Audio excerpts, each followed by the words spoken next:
नमस्कार दोस्तों, कैसे हैं आप सब। आशा करता हूं अच्छे होंगे। मेरा नाम है सनोज कुमार।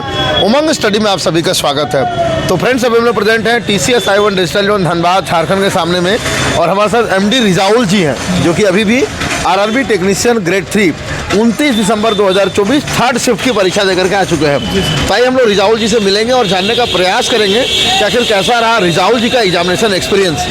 तो हम जो भी सवाल आपसे पूछेंगे, आप उन सवालों का जवाब देने का प्रयास करिएगा। बस केवल क्वेश्चंस को मत बताइएगा, उसके अलावा आप कुछ भी बता सकते हैं। और दोस्तों, आप सभी स्टूडेंट के लिए एक इंपॉर्टेंट इन्फॉर्मेशन है कि टेक्स्ट बुक पे पूरे साल का सबसे मिनिमम प्राइस पे टेक्स्ट बुक पास मिलना स्टार्ट हो चुका है। तो वीडियो के डिस्क्रिप्शन में, साथ ही कमेंट सेक्शन में आपको एक लिंक मिलेगा, उस लिंक पे क्लिक करिए। हमारा कूपन कोड है उमंग10, इसको आप जैसा ही अप्लाई करिएगा आपको 12% का इंस्टेंट डिस्काउंट मिलेगा, और आप लोग टेक्स्ट बुक के लिए टेक्स्ट बुक पास प्रो को परचेज कर पाएंगे मात्र 307 रुपये में।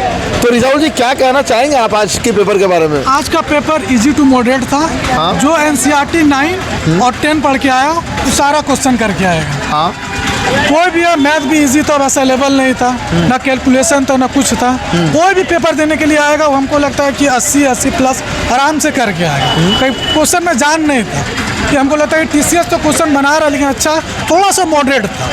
मतलब वैसा नहीं कि वन लाइनर टाइप में था, थोड़ा सा सब्जेक्टिव टाइप में दिया हुआ था क्वेश्चन।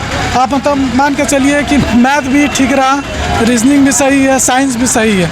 आपको अगर साइंस में बोला जाए तो फिजिक्स थोड़ा सा कम था, बायो थोड़ा सा ज़्यादा था। बस यही क्वेश्चन पैटर्न। कितना अटेम्प्ट कर पाए? वही हम 75 से 80 का बीच में ही रहे हैं। कितना सही हो जाएगा उसमें से मोटा मोटी? हमको लगता है कि ज़्यादा, और करंट अफेयर भी इजी था, वैसा नहीं था सब लोग कोई बोल रहे थे करंट अफेयर इधर से पूछा उधर से पूछा। आप अगर लूसेंट का जो पढ़ते हैं, SPD का जो पढ़ते हैं, वो आराम से पढ़ के जाइए, ऊपर ऊपर पढ़िए, आपको क्वेश्चन हो जाएगा। सब कोई बोल रहा था कि नहीं करंट अफेयर बहुत ज़्यादा टफ है। इस पेपर में हमको थर्ड शिफ्ट में करंट अफेयर वैसा नहीं मिला जो बोल सके कि नहीं टफ था। मतलब करने का लायक था सारा क्वेश्चन, लगभग मतलब मान के चलिए कि 80% क्वेश्चन करने का लायक था। कुछ क्वेश्चन था जो आप मतलब बोल सकते हो थोड़ा सा टाइम, हल्का सा टाइम टेकन था, और कुछ नहीं था। रीजनिंग का क्वेश्चन सबसे ज़्यादा कोडिंग डिकोडिंग से था, और उसके बाद और एक दो क्वेश्चन था सेल्युलिज्म से था, एजप्शन से था, इस चैप्टर में था। और अब जाइएगा तो जीव प्रक्रम से क्वेश्चन था, और एक था ओजोन से, इस तरह का कोई भी क्वेश्चन था, वो थोड़ा सा मॉडिफाई करके दिया हुआ था, वो क्वेश्चन नहीं था। आप जितना अटेम्प्ट किए उसमें से कितने सही हो जाएंगे आपके अप्रोक्सीमेटली? मेरे हिसाब से हम जितना भी अटेम्प्ट किए हैं लगभग सही होना चाहिए, कि वैसा नहीं है कि बिना देखे मार दिए हैं, वैसा। हाँ, लेंस से क्वेश्चन था, ताकि उत्तल मतलब अवतल और उत्तल लेंस से क्वेश्चन रहता था, लेकिन इस बार उत्तल लेंस से क्वेश्चन था, एक क्वेश्चन बैठाया था। और कोई क्वेश्चन मतलब मान के चलिए इजी टू मॉडरेट है, आप इसको टफ नहीं बोल सकते क्वेश्चन। तो आप जितना अटेम्प्ट किए उसमें से आपका सही कितना होगा? मान के चलिए अगर हम 75 से 80 के बीच में किए तो बहुत ज़्यादा गलती जाना चाहिए, तो 5 गलती जाना, इससे ज़्यादा नहीं जाना चाहिए। बोर्ड था मेरा बिलासपुर। और ट्रेड मेरा इलेक्ट्रीशियन था। इलेक्ट्रीशियन ALP दिए थे? LP दिए थे। कितना आ रहा काट छाट के? काट छाट के 42 आ रहा। 42। बोर्ड का तो भाई बिलासपुर ही था। ALP का भी? LP का भी। कैटेगरी मेरा OBC है। और इधर RPF JE वगैरह कुछ? RPF JE नहीं है, कांस्टेबल का दिए हुए। RPF कांस्टेबल दिए थे? नहीं, कांस्टेबल का तो अभी आया हुआ नहीं है, तो जनवरी या फरवरी में एग्जाम होने का संभावना है। अच्छा, ठीक है। इधर थोड़ा रुकिए 2 मिनट। आप क्या कहना चाहेंगे आज के पेपर के बारे में? आज का पेपर बहुत ही अच्छा था, तो इजी टू मॉडरेट कह सकते हैं। और साइंस का लेवल भी मतलब जिस प्रकार से पूछा जा रहा था उसी प्रकार रखा गया है। और लाइट से मतलब 2 से 3 क्वेश्चन देखने को मिला, और बायोलॉजी का वेटेज ज़्यादा था, और यही है। केमिस्ट्री का बहुत कम। हाँ, बहुत कम मिला। केमिस्ट्री का क्वेश्चन बहुत कम है। अब अगर देखा जाए तो वेटेज सबसे ज़्यादा आपको बायोलॉजी का मिलेगा, उसके बाद फिजिक्स का मिलेगा, उसके बाद केमिस्ट्री का मिलेगा, और कोई नहीं। और रीजनिंग में देखा जाए तो कोडिंग डिकोडिंग वेटेज ज़्यादा था। उसके बाद एक जो नंबर आता है कि आप कोई नंबर को दाएं बाएं कोई विषम संख्या है, सिटिंग अरेंजमेंट वही ABCD करके था। थोड़ा सा इतना भी टफ नहीं था। आपको बच्चा अच्छे से पढ़ के गया हो, सिर्फ प्रैक्टिस करके गया हो, क्वेश्चन करके आ जाए। हाँ, कंटिन्यू करिएगा आप।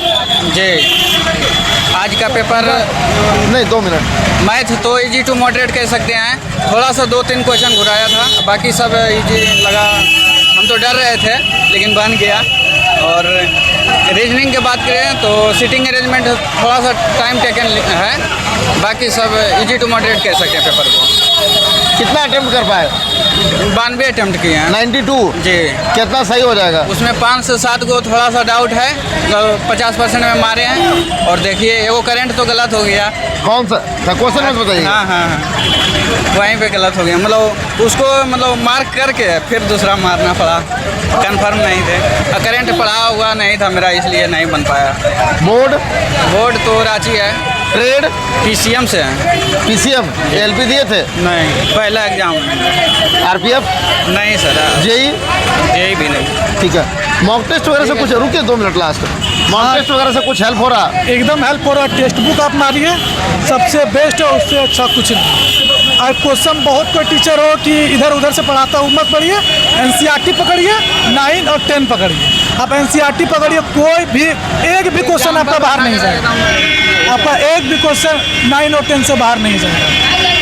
आप NCERT सिर्फ पढ़िए। कोई भी बच्चा अगर पढ़ के आ रहा थोड़ा सा ऊपर देख लेगा, क्वेश्चन करके आएगा। सिर्फ 9 और 10 और कुछ नहीं देखना। बच्चा लोग को इधर उधर जाना ही नहीं। 9 और 10 पढ़िए, आपका पेपर क्लियर हो जाएगा। मॉक टेस्ट में आपका एवरेज स्कोर क्या रहता था? मॉक टेस्ट में मेरा एवरेज स्कोर वही 80 रहता था। 80 टेक्स्ट बुक पे? टेक्स्ट बुक पे। टेक्नीशियन में? मेरा टेक्नीशियन में। LP का मॉक लगाते थे? LP का मॉक लगाते थे।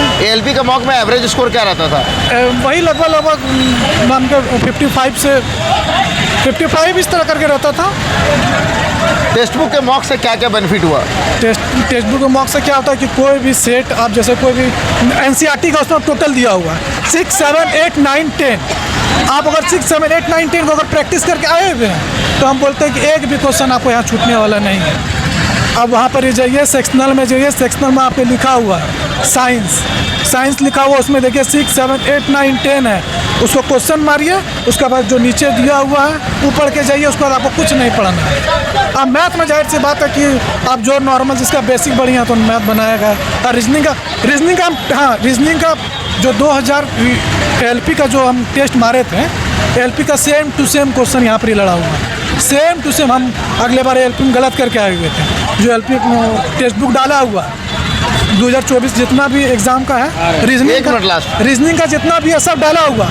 अगर बच्चा क्वेश्चन करके जाए ना तो हम बोलते हैं 110% उससे अगर बेनिफिट होगा, बहुत अच्छा बेनिफिट है।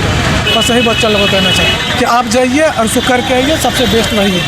और कुछ नहीं, इधर उधर ध्यान मत दीजिए।